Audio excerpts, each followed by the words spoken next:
Mga kababayan, Assalamualaikum warahmatullahi wabarakatuh. Madayaw, maayong adlaw kaninyong tanan. Magandang araw sa inyong lahat. Sa mga nakaraang araw, marami ang humihingi ng reaksyon, komento o damdamin.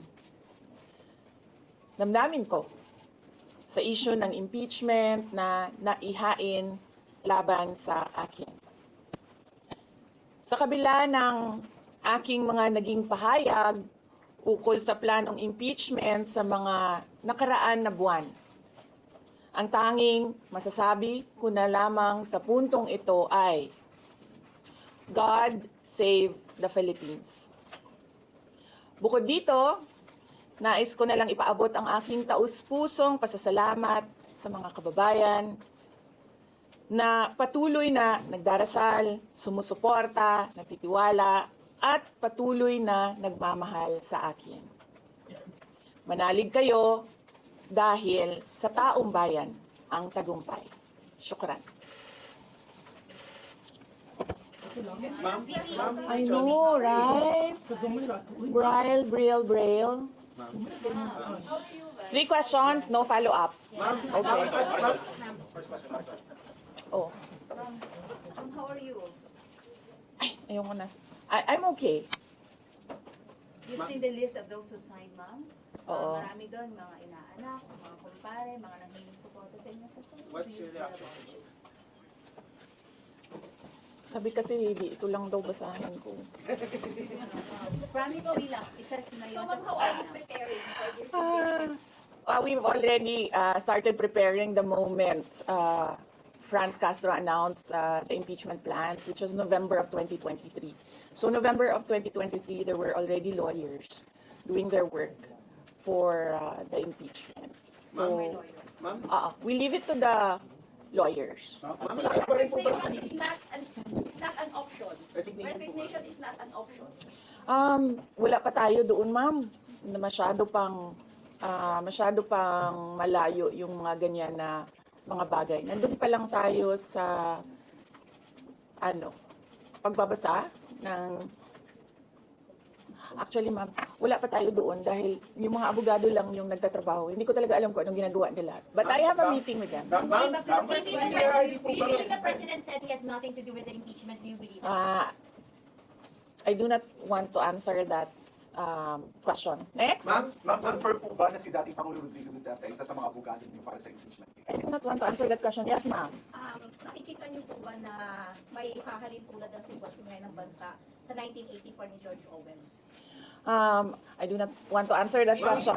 Last. Feel na yung mga kaalado, nanghiling suporta, mga inaanak, mga kumpare, kumaris, sila yung mga pumirma sa inyo. Paniwala ko lang, no, if you have to explain or defend your signature in a yes petition for impeachment, then you feel that you have done something wrong. Kasi kung wala ka namang ginawang mali, bakit mo i-defend yung pirma mo? Ma'am, So yun yung paniwala ko. okay. Ma'am, naniniwala po ba kayo na may gumalaw po for the impeachment?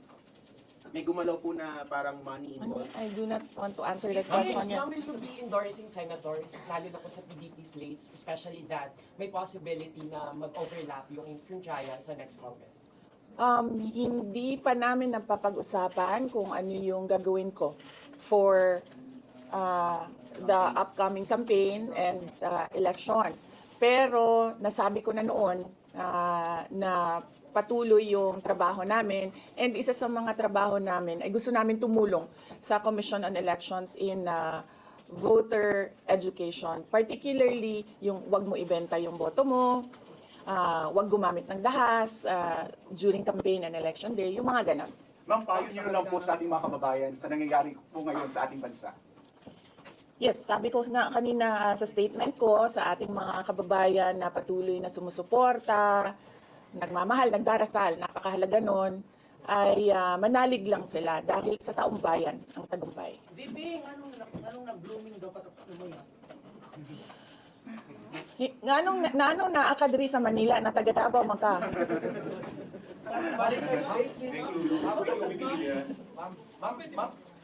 Ma'am, Yes, sir. Ma'am, sa sabi niyo po late last year parang nagpe-prepare na kayo para dito. Pwede po i-brief niyo kung right now po after i-transmit sa Senate, saan na po yung preparation? May legal team na po ba and nasaan na po?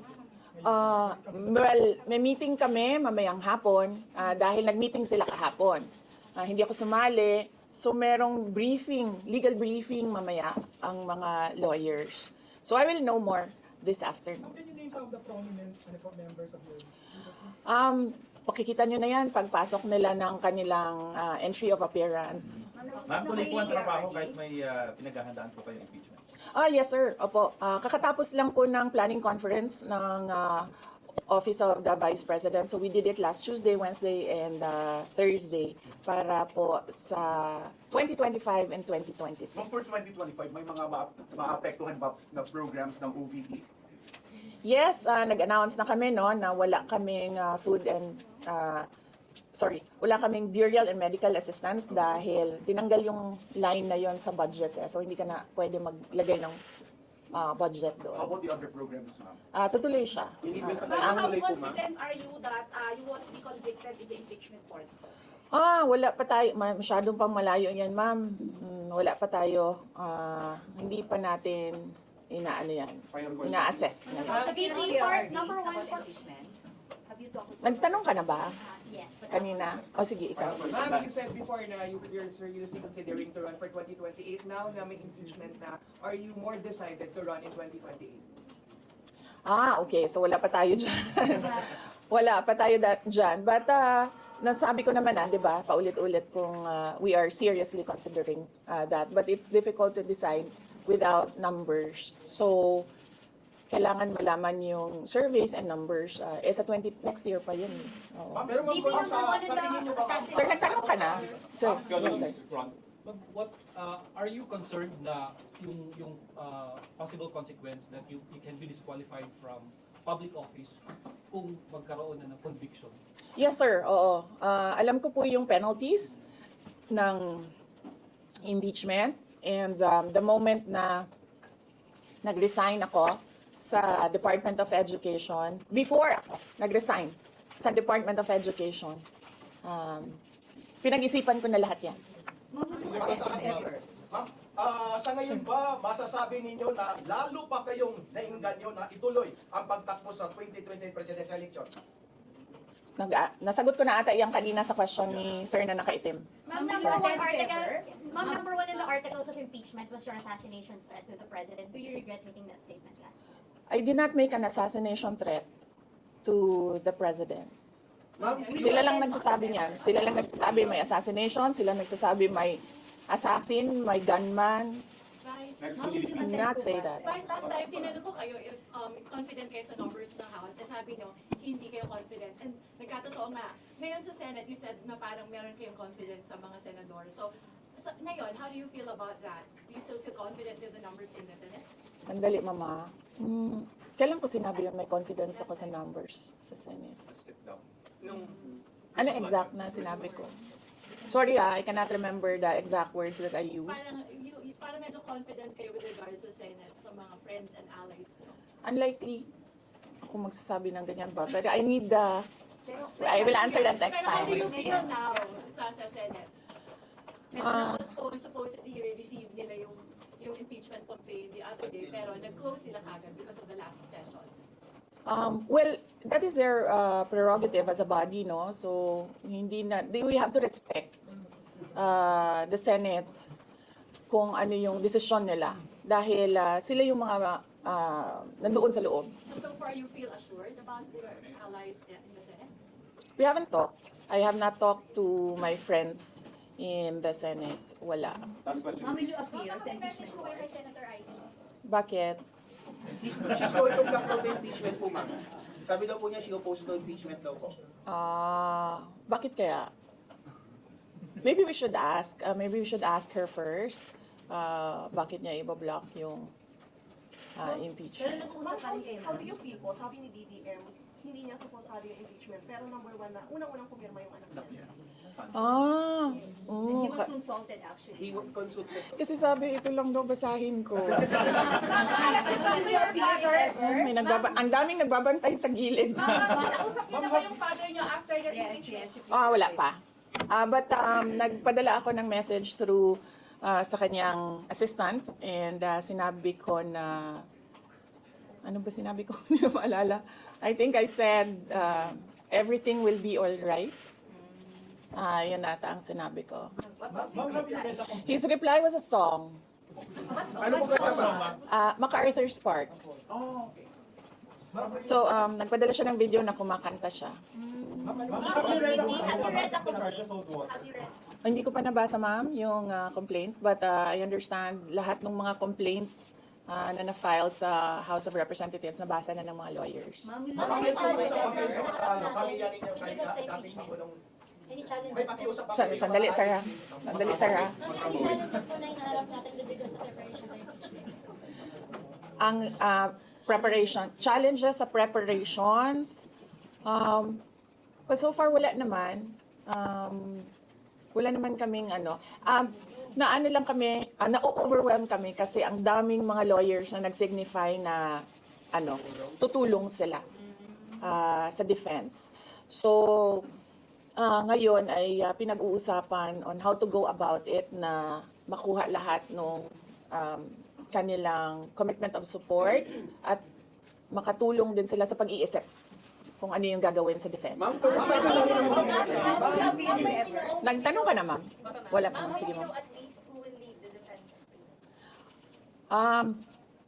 Sabihan ko na lang sila na mag-announce na sila kung gusto na nila mag-announce. Pero yung father niyo kasama pa rin? Kasi sabi niyo before, your father would be helping also. Well, he is welcome. He is a lawyer. So he is welcome to give his advice, input in the defense. May pakiusap sa mababagong tax ratings recently due to the Senate sa Congress hearing. I will not answer that question. Is Yusek Zulaika back? Yes, I'm sorry. Yes. Is Yusek Zulaika Lopez back? Yes. So what happened was, nag-indefinite leave siya, and then she was admitted to the hospital doon sa Davao City na hospital siya, and then discharge siya ng mga doctors with ulitin ko. Si Yusek Zulaika Lopez, nag-indefinite leave siya after nung sa veterans hospital admission niya. Umuwi siya Davao, and then hospitalized siya doon. And then sabi ng doctors niya, we will discharge you but you have to come back ngayon ata, February, for further tests. And then bumalik siya for 1 day dito. Noong January, bumalik siya for 1 day dito sa Office of the Vice President, and she said na mag-leave siya for 2 months. And then I said yes, take the time that you need for your health. And then after a week, bumalik siya. Noong January, after a week, bumalik siya dito, and then she said hindi ako mag-leave. So sabi ko, okay, welcome back. Ma'am, kamusta po sa INC? Meron ba pakikipag-usap kayo sa INC? Dahil sila po yung nag-rally against para wag ituloy yung impeachment. Hindi pa po kami nagkausap ng INC, sir, pero nagpapasalamat po ako sa INC at sa buong sambayanan sa kanilang pananawagan ng kapayapaan. Ma'am, kamusta po ang staff ng numbers in Senate? Nagtanong ka na, sir? Dapat, sir. You think you have the numbers in the Senate to be acquitted? Hindi ko masabi yan ngayon, sir. Wala pa kami dyan. Ma'am, Nagtanong ka na, ma'am. Wala pa. Ma'am, would you consider former President Duterte to be your lead defense?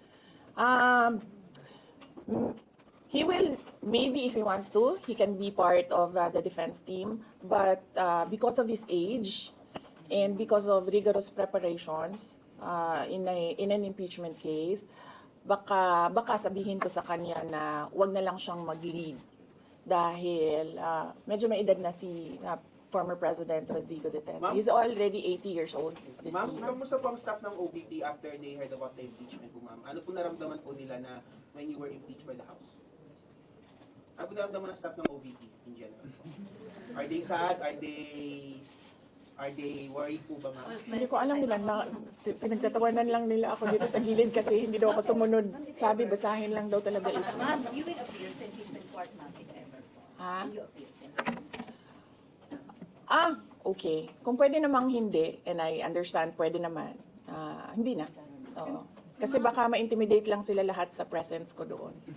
May mga plano po ba kayo para itulak ang pag-audit, lalo na po sa mga kongresista natin na ginagamit ang pera o pondo ng gobyerno para sabdak propaganda against you? Hindi ko na muna sagutin yung tanong na yan ngayon, ma'am. Doon muna tayo sa God Save the Philippines. So ma'am, will you dissuade or encourage your supporters in case they would go sa street to rally? Sa panahon ngayon, ma'am, na sobrang mahal ng presyo ng mga bilihin, lalong-lalo na ng pagkain, sasabihin ko sa mga supporters sa taong bayan na unahin muna nila ang trabaho and negosyo nila kesa sa mag-rally sila sa mga daan. Dahil marami o lahat tayo breadwinners. So merong mga bata or merong mga kapamilya na nagdedepende sa atin. At tayo naman ang social media capital ng buong mundo. Kung gusto talaga nilang magsalita at tumulong, doon na lang sila sa social media kung saan nakakatrabaho pa rin sila. Pero nagagawa nila kung ano yung nararamdaman nila na gusto nilang gawin. At yun ay magsalita at marinig sila ng taong bayan at ng mundo. Sabi ninyo, hindi nyo pa masabi if you have enough numbers in the Senate for an appointment. Are you not confident that you have enough allies to avoid a conviction in the Senate acting as an impeachment court? Hindi ko pa naisip yan, sir. I've not counted numbers of votes in the Senate, so we are not there yet. We are still, the legal team is still in the preparation of the defense and what we will do moving forward.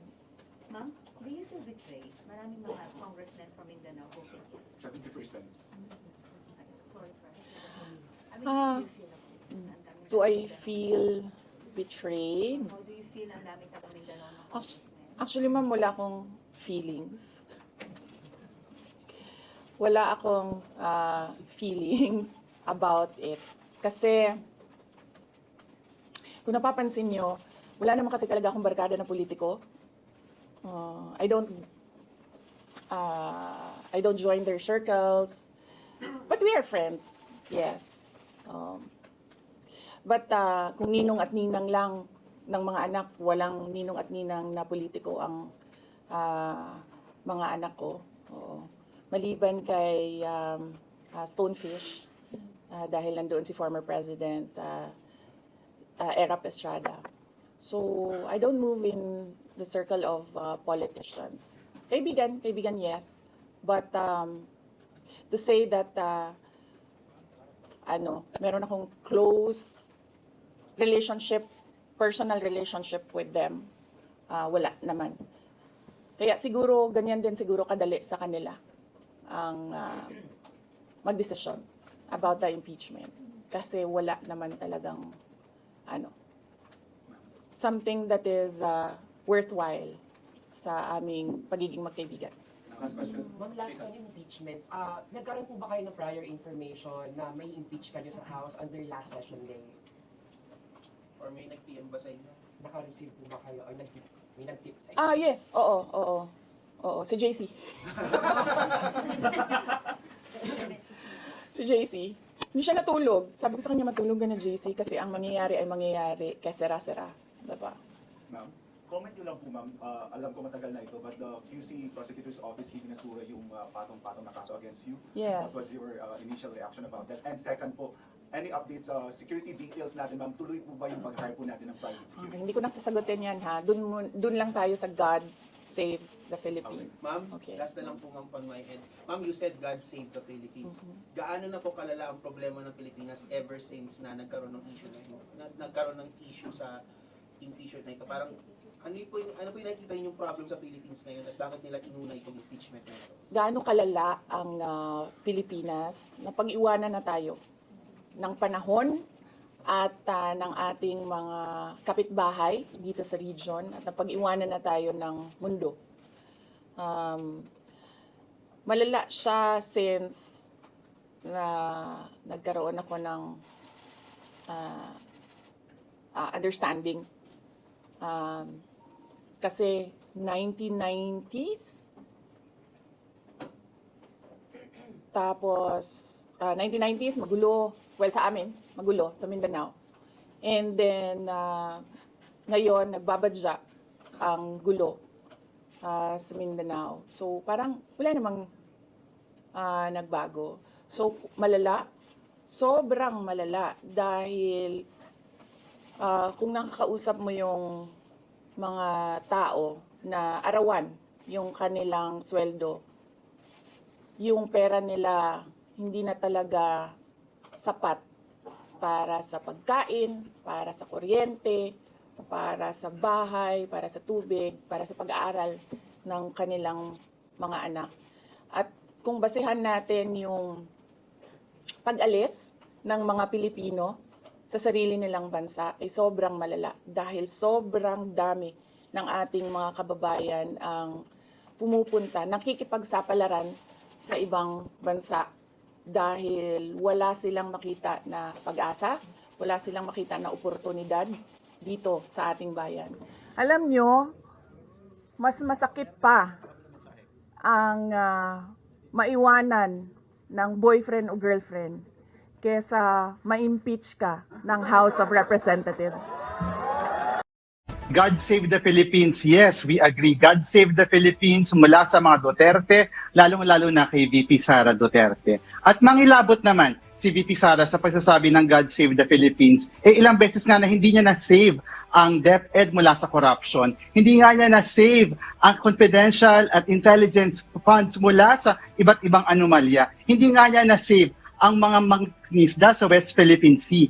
So, wala siyang karapatang magsabi at mag-invoke ng God Save the Philippines dahil sa madaming pagkakataon, she failed to save the Philippines. Ito ang naging tugon ni Akbayan Party List Representative Percy Sendanya sa pahayag ni Vice President Sara Duterte na sana'y iligtas ng Diyos ang bansa matapos siyang ma-impeach ng Kamara. Ayon kay Sendanya, imbes na humiling sa Diyos, dapat ay magpaliwanag muna si VP Sara ukol sa mabibigat na isyong ibinabato sa kanya. May hirit din ang mambabatas ukol sa banat ni VP Sara na mas masakit pa umanong maiwan ng partner kaysa sa impeachment.